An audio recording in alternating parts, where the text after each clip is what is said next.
freestyling turned into a love to try and start writing music, because at that time I was listening to a lot of Logic, Mac Miller, early Drake, like the Take Care days, and I just, for the longest time before I found out who I was as an artist, I wanted to be what they were. I was like seeing Logic come up and I was like telling myself like, man, like I can do that. Like I kept telling myself I can do this. If he can, why not me? And it just inspired me, like especially Logic's story. Broke, working 2 jobs, literally working 2 9-to-5s, working till 5 in the morning, like that just, I really gained a love for the grind, literally just telling myself if he can do it, what's stopping me? Yeah, no, I'm not gonna lie, I didn't think Logic was gonna make it. Like at a certain point in his career, I was kind of like, there's too many Logics, you know what I'm saying? Yeah. But then like he really distinguished himself. It was crazy, man, and he took over by storm. Yeah, the Mac Millers.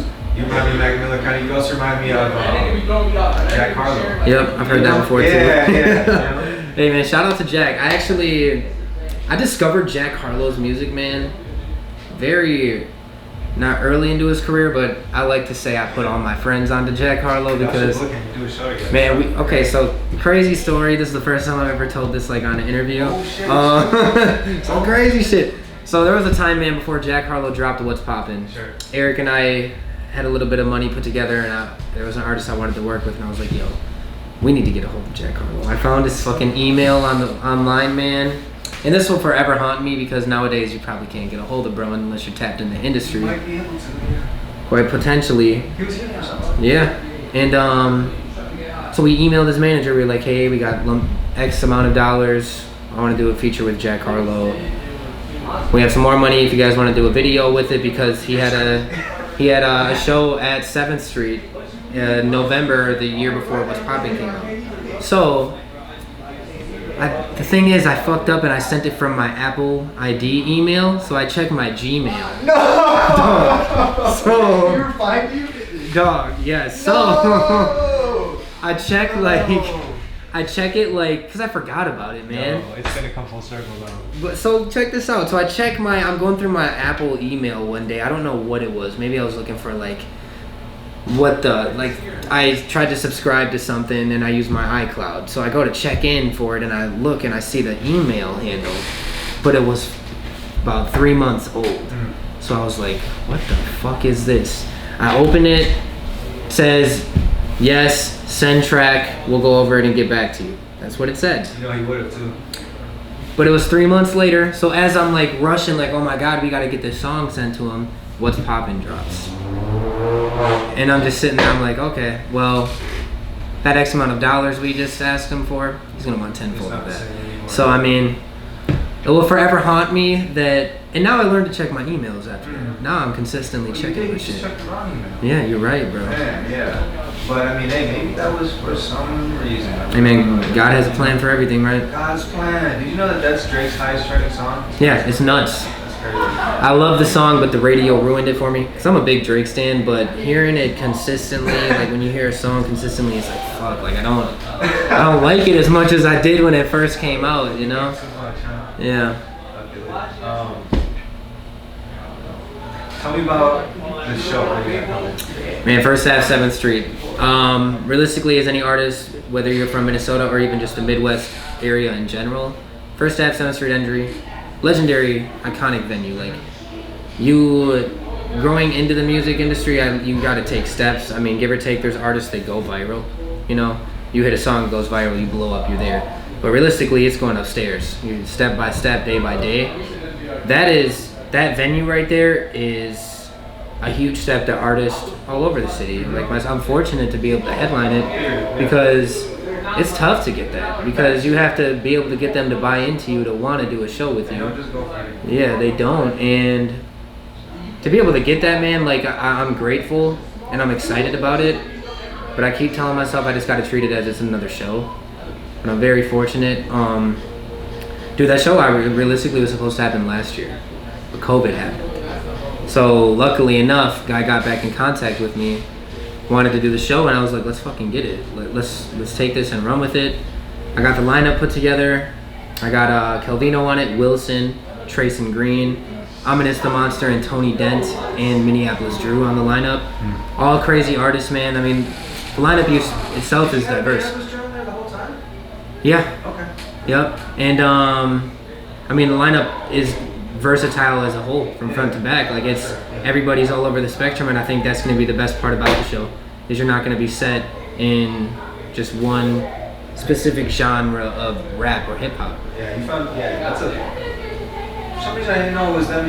Yeah. I knew it had so much energy when I saw it. Though. I was like, I gotta talk to this guy. Man, it's gonna sell out, man. For sure. It's gonna sell out, bro. Yeah, for sure. Yeah, that's energy. Okay. What are you looking forward to most about that night? What I'm looking forward to most about that night is being able to just spectate before like even my set starts, seeing all the artists feel that energy of like the sold out crowd. Because it's gonna be one of my first. We've done sold out shows before, but not in a venue like this. And it's gonna excite me to see the joy on all the other artists' face as well. So I'm not gonna be that guy that's just sitting in the back waiting for my set. I'm gonna be out there watching, and just to be able to see their excitement, I'm looking forward to. But then when my first instrumental plays and lights are off, phone lights are on, bro, just run like the energy. I can't wait for the energy, man. I live for it, bro. Yeah. Make sure you get your breath control. Yeah, you're right, dude. I'm gonna have to fuck. I'm about to start running and rapping my music at the same time, bro. Okay, what you got coming? What do I got coming? Surprise, I'm gonna drop 1 to 3 tracks before the show. So very soon here in the next coming weeks, I'm gonna drop a couple songs. Don't know if they're gonna be singles or if I'm gonna put together a little project. Music videos in the works. Realistically, man, just shows on shows. Not any that are announced right now besides the first half show, but man, I've taken a little hiatus. I dropped Will Ferrell in February, but after that, like I've just been stacking on tracks. Because for a while, man, I'd make a song, or I'd get to like 5 songs, right? Then I'm sitting there and I'm like, okay, I gotta drop a song. I haven't dropped a song in like a month. I need to drop a song because I'm slacking. Now I've grown to say, you know what? I need to sit on like 30 to 50 tracks. Select which ones I want to drop. What's going to be the best drop for me? You make your decisions yourself. Yeah. Gotcha.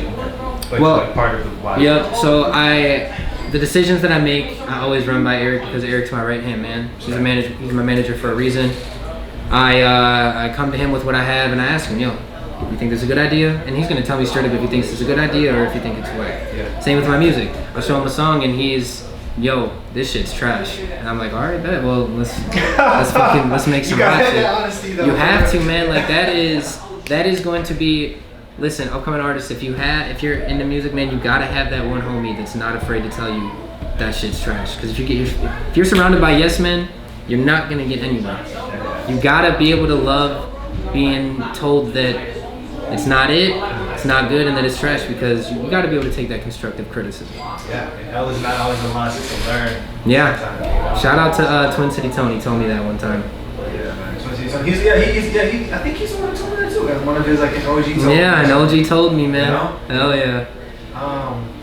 What's his name? Just put Casey Pluto. Yeah.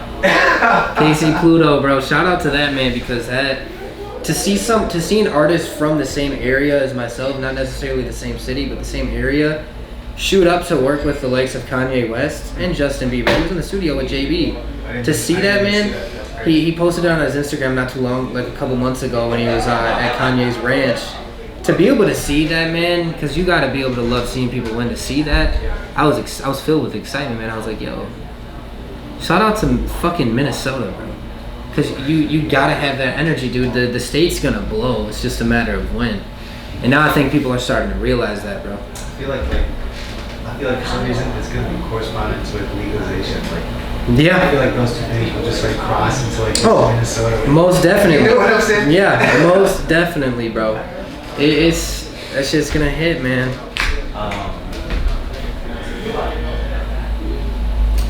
Who made that beat for Will Ferrell? Will Ferrell, it was a guy named Kavi and a guy named, I feel disrespectful for not remembering the other producer's name. It was Kavi and some other guy. Yeah. In the comments. Yeah, it's in the video, whoever made it. But realistically, man, the beat itself, it wasn't made organically. I'm gonna be the first one to say it's a beat that I purchased nothing wrong with, you know, YouTube beats, but if you're using your YouTube beat, you better buy that shit.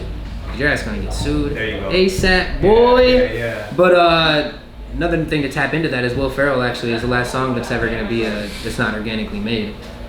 Anything that I'm sitting on now, anything that's being worked on is being worked on by Gibson and Benny Beats that I work with.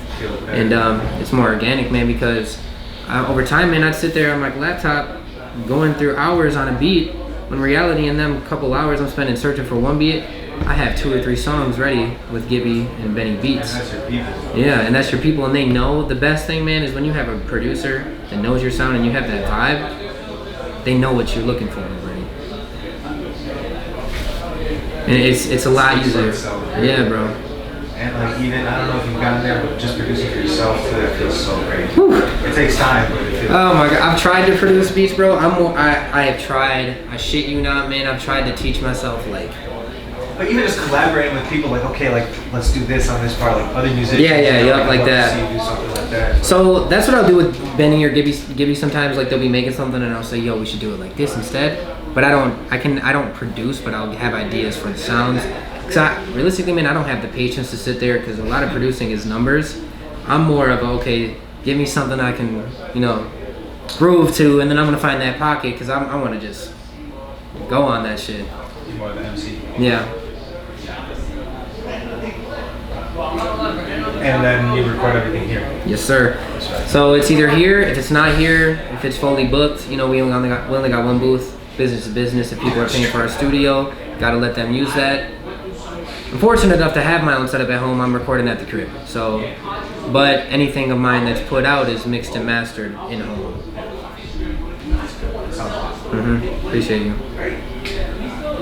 Energy is energy at the end of the day. Is there anything that you want to add? Yeah, man. Like bro said, energy is energy. Keep that positive energy around you, because if you have one negative aura around you, man, it's just gonna bring you down, drown you out, slow you down, all that shit. Remember, stay positive. Keep that shit positive around you. New music coming soon, man. Like I said, 1st Avenue, 7th Street entry, August 4th. Let's sell that shit out. Minnesota, I love you. It's Jake Giller. That's from my boy. Thank you. Hell yeah. Man, the crazy story too. Come on, bro. Okay. Yeah. That was a good interview, bro. I really enjoy this shit, so thank you. Yeah. Man, if you can somehow find a way to book Jack, that would be so. Dude, like I still have his manager's email. You can't find it anywhere. I still have it. So like it's gonna happen. Maybe not this month or like next month, but like who knows, man. I think him and I would make something crazy, bro. Minnesota's in the house. I mean, you got Gravy here too, so Yeah. it's like, was Gravy here? Gravy, we did an interview with him, but he wasn't here. Eric did an interview with Gravy at a Bobby Rap show backstage. Oh. Yeah, bro, go ahead, sign it wherever you'd like to, my boy. We got space over here too if you want to get over here. There's a lot of space. I'm gonna go right here. Yes, sir. So how do you pronounce your Instagram name? Sect Universe? Sect? Staring at the city. Okay. I didn't fucking put it together, bro. I'm stupid. You know what? Nobody's put it together. I was like, should I change it? But I'm like, no, I'm not gonna change it. You know what I mean? I'm like right on the edge. Fuck yeah.